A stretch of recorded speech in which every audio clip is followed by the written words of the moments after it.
we're starting to learn about the ways in which people differ in how they engage with laughter.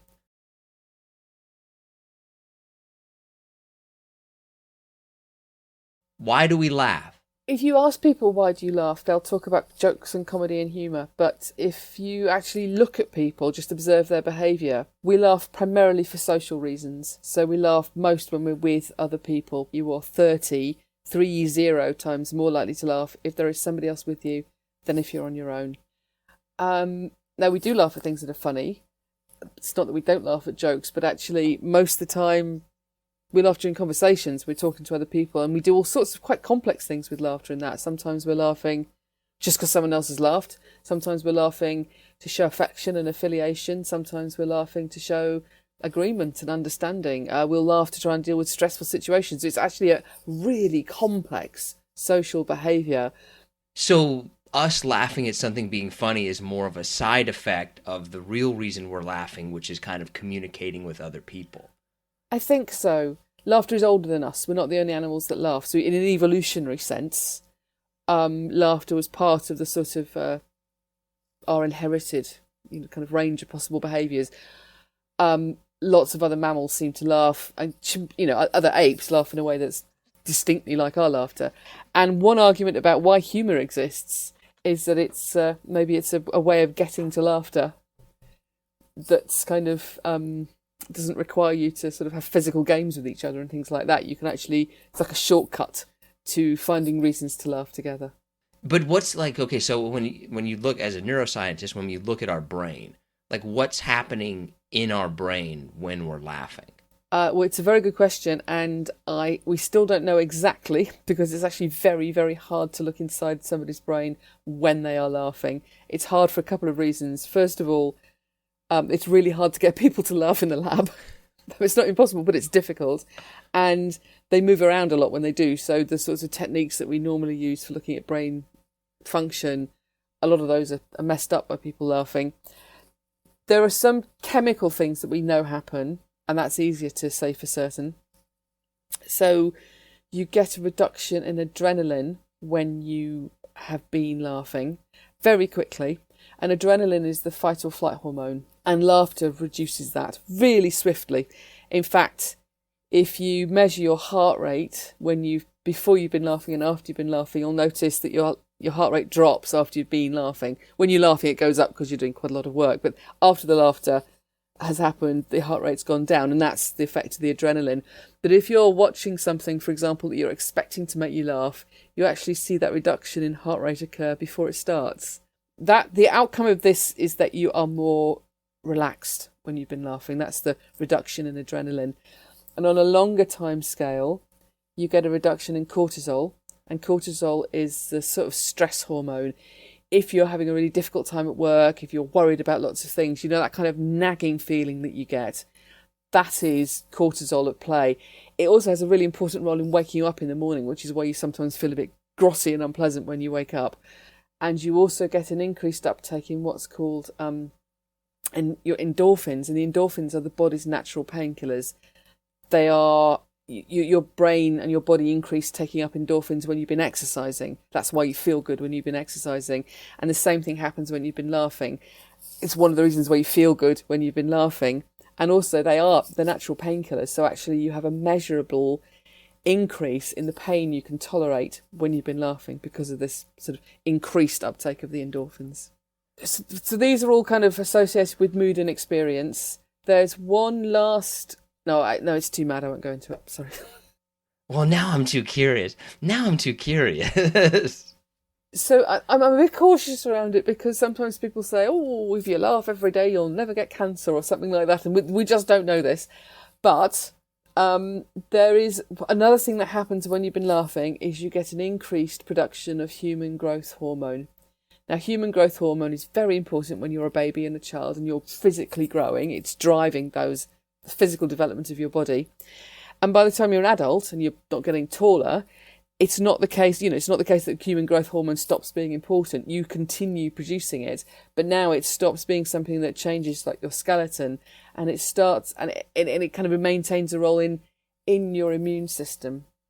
So We don't know what that is, the link is there with laughter, but that is a possible route for laughter to have a beneficial effect on your immune system. Given that we don't have any good data showing that there is a positive, it's hard to do the studies, so there's a reason why they're not out there, but does laughing every day make you less likely to be ill? We don't know, but there is the potential at least for that kind of association because of this role with human growth hormone. So can you kind of look at somebody's brain or their health or whatever and say like, oh, that's probably a person who laughs a lot? At this stage, no. But we do have, we're starting to learn about the ways in which people differ in how they engage with laughter. So we've recently published a questionnaire which is trying to capture how humans vary in their experiences of laughter. And we find there are 4 factors that seem to be very important features of the way people vary in their experiences of laughter. So the first is frequency. How often do people think they laugh? And people vary a great deal in that. The second is liking. How much do you like laughter? People are a bit less varied on that, but they do still vary. And then the last 2 are sort of more about understanding laughter. So one is how much you understand other people's use of laughter. And the last one is how much you understand your own use of laughter. You sort of can reflect on that. Now, really interestingly, on that frequency of laughter, as I say, people vary a great deal. Every study that has looked at how often people think they laugh finds that people are inaccurate on that. Everybody laughs more than they think they do. And in our study, we developed this questionnaire and then we tried to test it, see if it's actually relates in any way to what people do when they're, do they laugh? And what we found was that the score, people's rating for how much they think they laugh, did not correlate with how much they laughed when they were talking to a friend. It did correlate with how much people laugh when they're watching something on their own. And in contrast, that liking variable, the more people rate themselves as liking laughter, that does correlate with how often people laugh in conversations with a friend. So there's a really kind of interesting dissociation between how much we actually laugh and where we're laughing and how much insight we have into that. And to go back to your point about how does that relate to the brain, well, at some level, of course, it has to.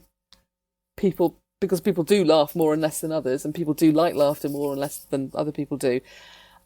We don't know what the reasons why we end up with that kind of variation means. Where does it come from? So a very good guess is almost certainly your developmental experiences.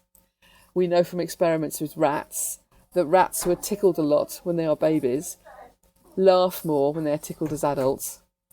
And that's, you can absolutely see a strong hypothesis that would be important for humans. Humans who've had the opportunities to develop in families where there's a lot of laughter and a lot of kind of sharing of that laughter in a positive way.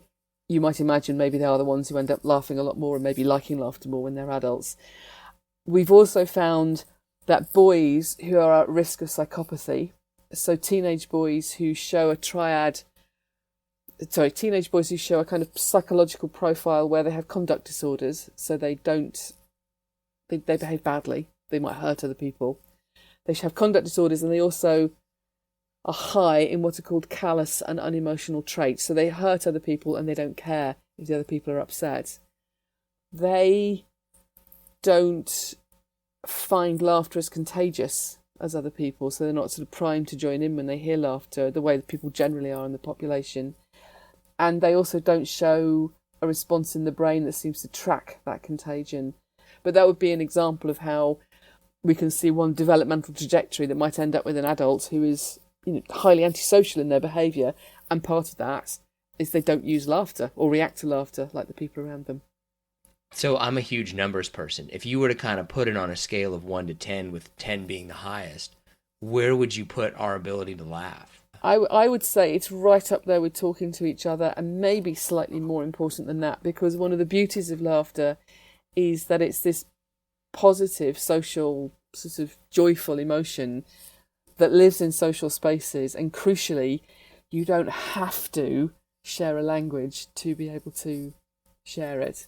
You find it in all human communities. But within those communities, it can be used in quite different ways. And some scientists did a really interesting study a few years ago where they looked across the world.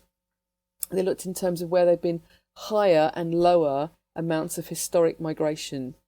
So if you went to parts of the world like Western Europe, where there's been humans for a very long time and they've been humans moving through those spaces for very long times, in those parts of the world, you get laughter and smiling that's both more common and less ambiguous when people express it.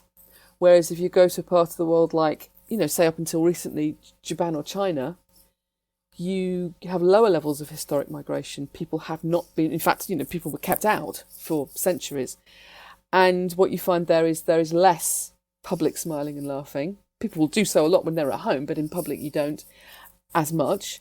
And the smiles and the laughs can be a bit more ambiguous. And in the paper they argue that if you are in a cultural setting where it's very multicultural and there's been a lot of sort of historic migration, you can't assume you use the same language as everybody you meet. Then positive social emotion expressions like laughter and smiling become really important because they're ways of showing positive intentions or, good intentions. I'm not going to harm you. This is what we're going to, or showing that you understand each other without having to use words. But I thought it was really interesting. They then replicated it in North America because in different states in the USA, you've got different amounts of historic migration and they get the same phenomenon.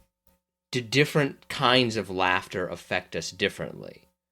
Like I can think my wife has kind of like a quick laugh, and then sometimes she has like a really long laugh, and then sometimes it's just kind of like a like do different kinds of laughter play different roles?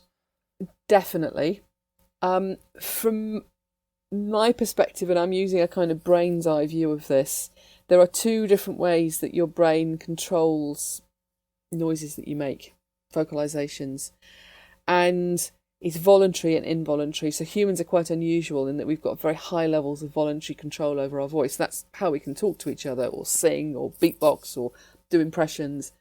And we have parts of the brain that you just don't find in other animals that let us control that. And we also have a much older, evolutionarily older neural pathway for controlling sounds, which actually runs down the middle of the brain, and it's the one that we share with other mammals. And we use that when we make sounds in a more involuntary way. So if something frightens you and you scream, or something makes you laugh and you absolutely cannot stop, when something pushes you over, you just absolutely uncontrollable laughter. Those involuntary vocalizations are on a different pattern of neural control in terms of how you make the sounds. And we think that what that means for laughter in particular is that sometimes when people are laughing, they are laughing really helplessly. It is completely involuntary. And those laughs are quite different from when people talk in conversations, when the laughter is much more communicative and affiliative, and it's under some greater degree of voluntary control to some amount. And those laughs can be really, like, as you say, just like a ha, or ha ha ha, ha ha, or, the whole world basically of sort of more social laughs. But they sound different from the spontaneous laughs, and people are very good at telling the difference. So then if laughter, though, is a lot about communication, like how are we deciding when to laugh? Like how do we know, like, okay, how do we know in social situations, I should laugh here, or I should laugh like this here? It's certainly in terms of the timing, it's very interesting. People tend to laugh at the ends of sentences. Fascinatingly, this is even true of people having a sign language conversation where they could laugh all the way through if they want to. They're not talking, but they still laugh together at the ends of sentences. So that seems to be something that we learn to do. It's obvious when you think about it, but it wasn't at all obvious until the first scientists actually did studies to look at this, because I would have never agree. I would never have thought it was so highly orchestrated. And one of the things that you do is you laugh together at the end of the sentence, then you both take a breath in, and one of you then carries on talking. So it's almost like part of kind of coordinating this cycle of how we take turns. Laughter's playing a really important role in that. And then when people kind of can't pick up on that, Is that something that can really have an impact on their life if somebody doesn't kind of speak this laughter language? Okay, I'd say elements of neurodiversity that or mental health issues that are sort of intersecting with this, then that can really change how these things operate for you. So, for example, and this isn't a study we've finished yet, but we've been looking at how people with depression hear laughter, because anecdotally they often find particularly conversational laughter really irritating. And they don't find it like an invitation to join in or be part of the conversation. They all they hear is the fakeness. They're not really laughing. Or they, that sounds stupid. So that's like your mood massively compromising your ability to sort of engage in these positive aspects of what people do when they're having a conversation. And if you think about what that then means for the kinds of social interactions you have, nothing is going to happen that's going to help your mood. It's only going to continue. It's a downward spiral. Exactly. In contrast, we've done some work. My PhD student now, postdoc Sophie Scotts, has worked with adults with autism, who prefer the term autistic adults in her studies. She has quite good data showing that generally people with autism do laugh. It's not that they don't laugh. It's just that they are generally stuck with a lot of neurotypical people who laugh in a neurotypical way, and it can be a bit confusing for them. If they were allowed to spend all their time with other autistic adults, they might find it different. But nonetheless, you see some interesting similarities. So we did a study showing that if you add laughter onto the end of jokes, it makes the joke seem funnier. And that was exactly the same for our neurotypical group and our autistic adults. Are you ready for some harder / listener submitted questions? Definitely. Nervous laughter versus regular laughter. This is my hypothesis, okay? People will use laughter, and we know this scientifically, people will use laughter in stressful situations, particularly with someone that they're close to, like if you're with your partner or maybe with a friend. You will use laughter to kind of manage a way to a better mood in a stressful situation. And if both of you laugh, you share that laughter, you will become less stressed. You will feel better. And in fact, certainly for couples, romantic couples, you're also more likely to stay together and you are happier in your relationship. And it's because the laughter is almost like an index of the strength of that relationship. And I think one of the things that happens with nervous laughter is, because it's a very well learned skill by the time you're an adult to use laughter in this way, is people trying to use laughter in a difficult stress or situation, maybe they've done something wrong, and other people don't join in. It doesn't work. So you're laughing on your own. And we know from the scientific literature that actually laughing on your own makes no one feel any better. It only works if it's shared. So I think part of it is that.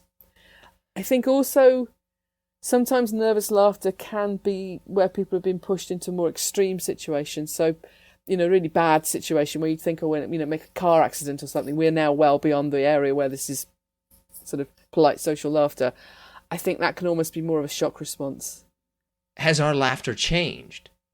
It's hard to know. I was really struck. I was listening to a load of old radio comedies from the 1950s. And some of the laughter just sounds exactly the same. It's extraordinary. You could just edit it out and drop it into something, on the TV or the radio now. So I think in some ways, no, because you're hearing something that has this kind of very ancient element to it. It's probably, humans have probably been laughing in some ways, in similar ways, for their whole, for the entire existence of humans. But I think it probably also has a route through which it can change, which is that when it is this more kind of social communicative laughter, it's under the same kind of neural control as speech, and speech changes. People don't talk the same way they did 50 years ago. No matter where you are in the world, there are changes. And it's always funny, whenever you go back to hear... So when I listen to those old radio programmes, everybody on it sounds really posh. And they probably didn't at the time. I always kind of wondered, what were cavemen laughing about? I can't emphasise this enough. It's really interesting that you find all this laughter in lots of different animals, but only humans have humour. So they probably were doing things to try and make each other's laugh. Well, is there any instances that other animals will try to make other animals laugh? In the wild, no. So in the wild, the closest you can find is teasing. So like one monkey goes up and pulls the tail of another monkey, and that you can see the basis for, humans do something like that, and it can bleed into sort of not necessarily a particularly nice form of humour, but humour. But it's not reacted to with laughter by the monkeys, either the teaser or the teased. No one's laughing. Things get slightly different if you look at animals that have contact with humans. So there's a zoo somewhere in the US where the chimpanzees learnt to do this thing where they'd throw rocks and stones at the humans. And the humans, being curious, stupid animals, would go, oh, look, that monkey's throwing stones at us, let's go and look. And when they got like a biggish group of humans together, looking at them, throwing little pebbles at them, they then switched to throwing feces. And this would make the humans all start screaming and running away, but they also would laugh.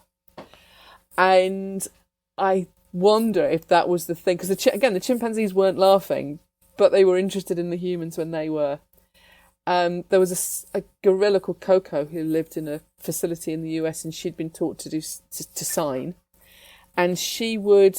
There are complexities about how much she was actually trying to really intentionally sign, but certainly there were examples given at the Institute of her signing things that look like jokes.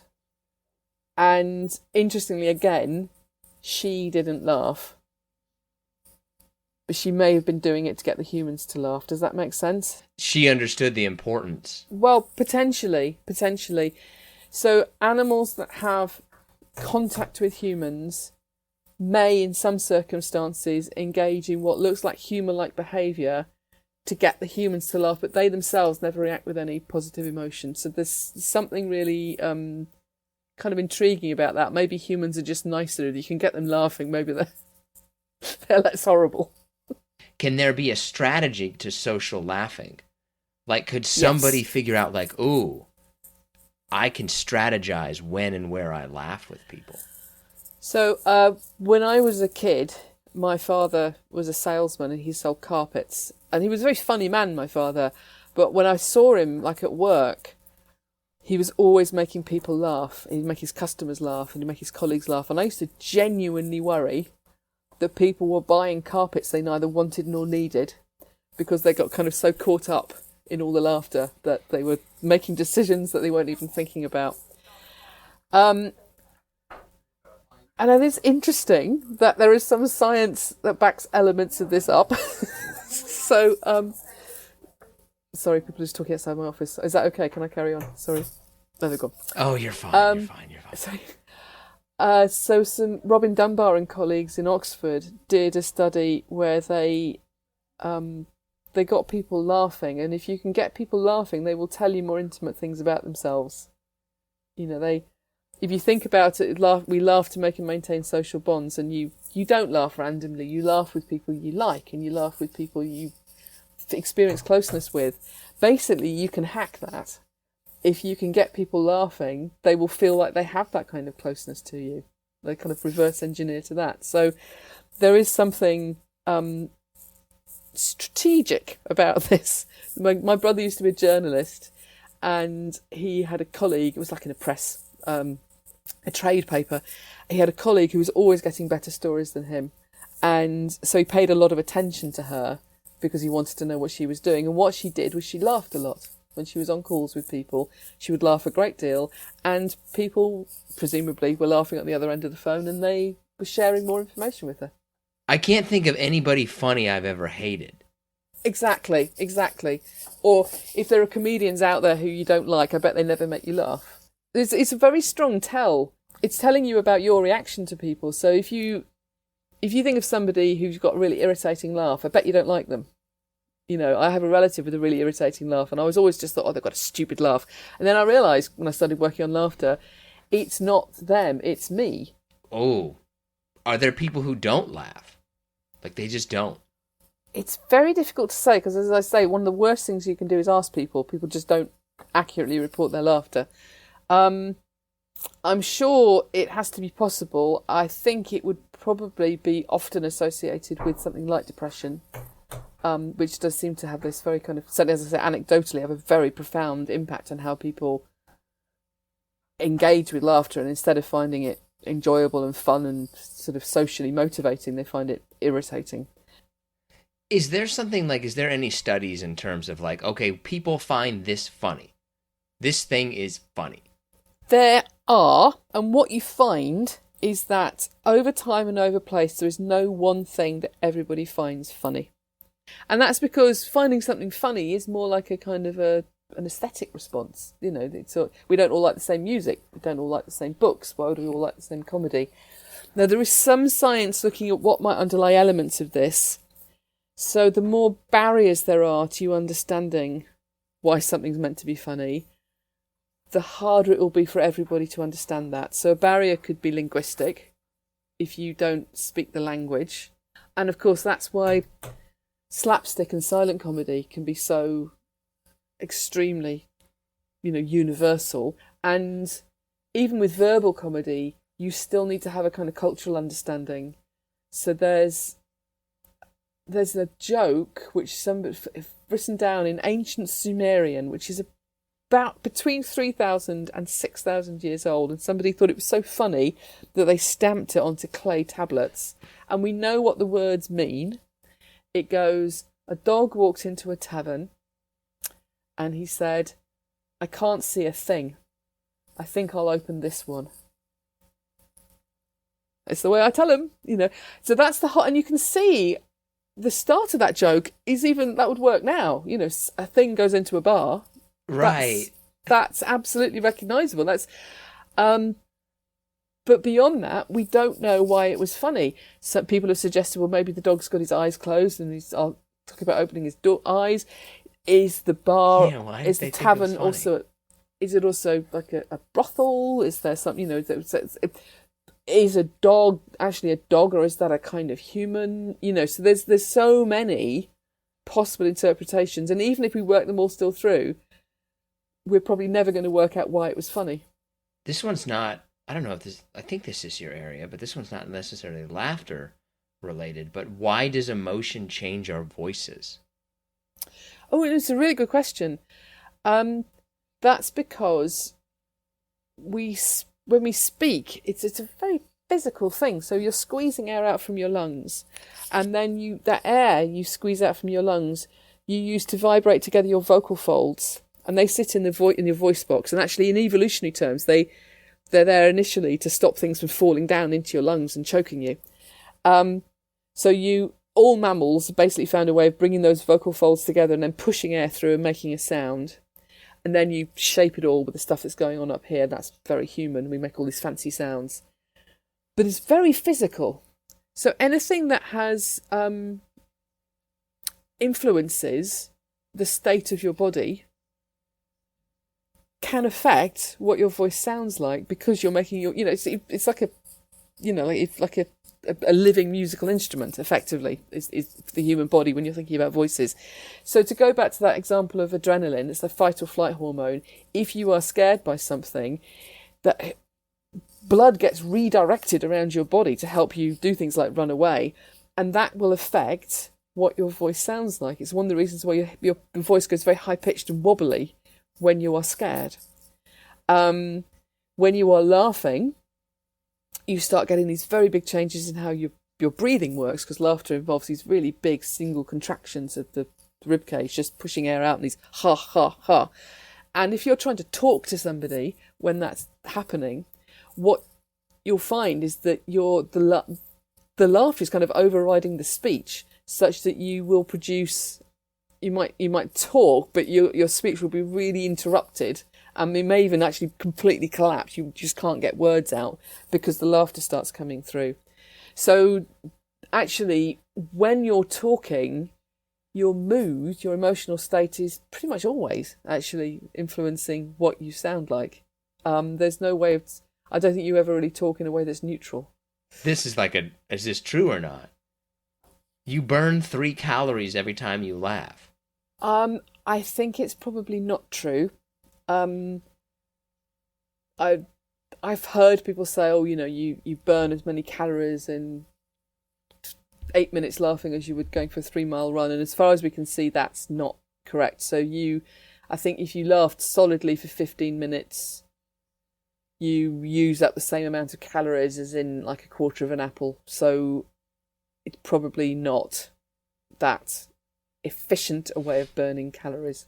Tragically, and that's not a reason to do it. Laugh because it's nice, not because it's not bad for you. It's not going to make things worse. But can you get any of the same effects if you just force yourself to laugh? Like, I always remember the thing about, like, look, you can just make yourself smile and you'll feel better. Does that work with laughter? It certainly does for the pain-killing effect. So even forcing a laugh will affect your sort of uptake of endorphins, and you're able to tolerate pain better. So, and also because laughter primes laughter, if you force yourself to laugh, you start pushing yourself along the line at which the laughter also starts to just become easier. What do you consider to be the most interesting thing about laughter? Like, what thing fascinates you about it? I think there's the sheer complexity of how adult humans use it. So if you hear somebody laughing, they might be laughing spontaneously, they might be laughing non-spontaneously, but that means they might be laughing because they've caught a laugh from someone else, or because they want someone to like them, or because they're covering up, feeling angry or upset about something, or because they're feeling a bit stressed out and they're trying to make everyone feel better, they're embarrassed about something.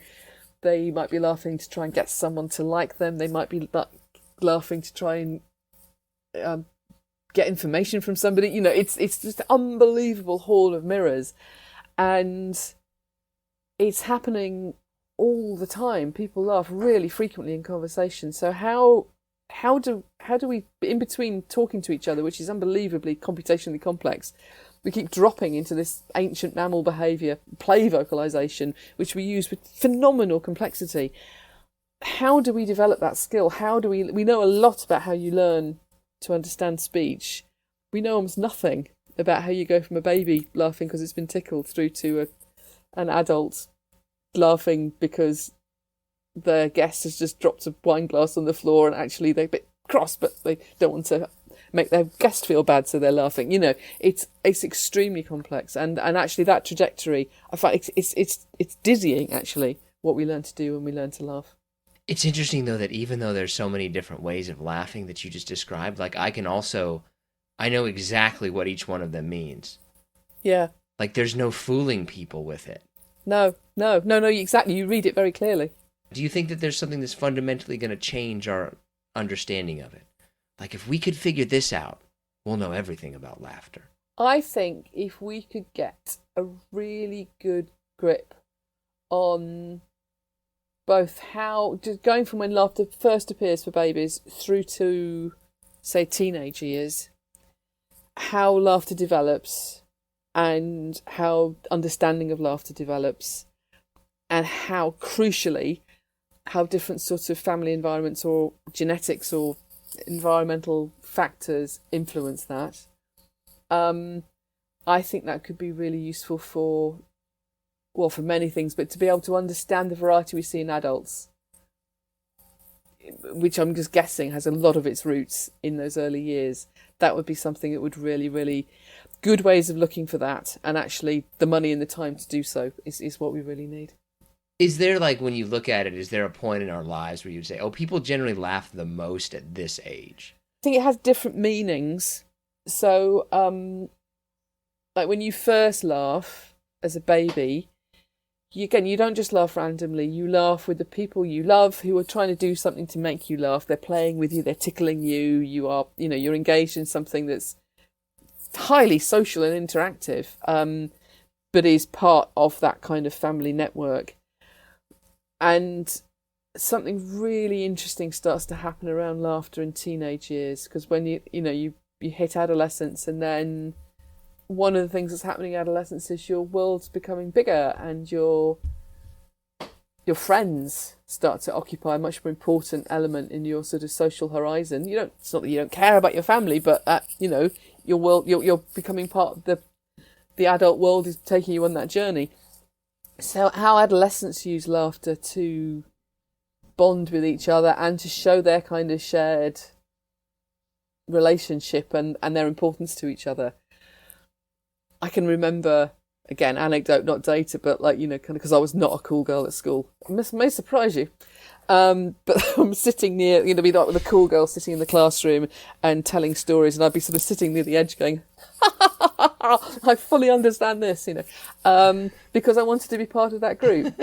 And that's, it took me years. I got in there in the end. But it's, that kind of, the fact I even remember doing that sort of speaks to how much, it's like absolutely my radar. I need to be part of that laughter. I need to be in there. Then I'll be in with the group. And I think that kind of your experience of it and your use of it, as you say, you understand it intuitively, but it fundamentally changes from what it's been prior to that. And I don't think it ever stops being important. But I think it changes again when you're older and you have your own children, and then you're really kind of, I don't know, not everybody has children, but you kind of, that your mood. I remember somebody saying that the happiness of your family is completely determined by the mood of your most unhappy child.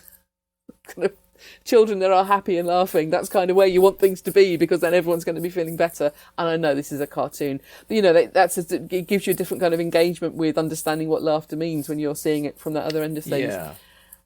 And I'm very interested in how people use laughter and think about laughter in, much when we're much older.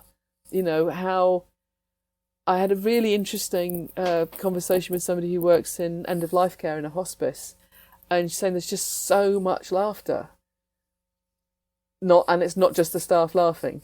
There's a lot of sort of one of the things that people who know that they haven't got long, one of the things they value is the opportunity to laugh with people because you're alive and you're enjoying that moment.